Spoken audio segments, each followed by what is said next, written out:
calaykum. Waxaa dhacaya 2080 saadaasha sayniska. Waxaa jira dowlado badan oo saadaashan ka hadlay, laakiin alle ayaa og inaan gaarayno iyo in kale. Haddii aan eegno saadaasha koowaad, waxay sheegayaan in cimiladu isbedeli doonto, oo haddii sanadkii hore ay ahayd kulayl ay sanadka dambe ku noqon doonto qabow. Laakiin waxay sheegayaan in 2080 ay noqonayso kulayl, iyadoo ay sheegayaan in qorraxdu gaari doonto 68 digrii ilaa 70 digrii.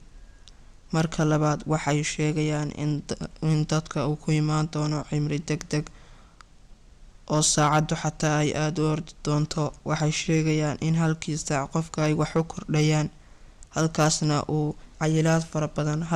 qofka ay cayilaad fara badan uga imaan karto, ama inuu markiiba gaboobo.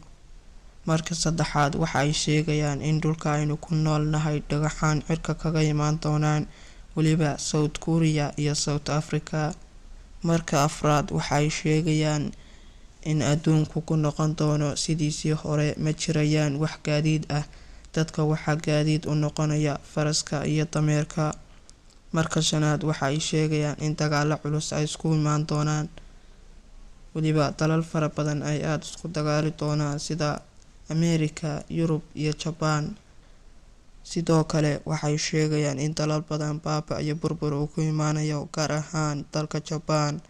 Sidoo kale waxay sheegayaan in ay kasoo dabargo'i doonaan xayawaano fara badan sida xayawaanka dameer farowga, dibiga iyo diinka.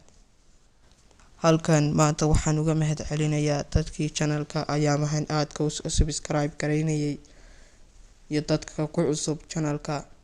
Haddii aad hore noola joogtay, aad ayaad u mahadsan tahay. Dadka kusoo biiray ayaamihii u dambeeyayna aad ayaan ugu mahad celinayaa. mahadsanidin ayaan idin leeyahay.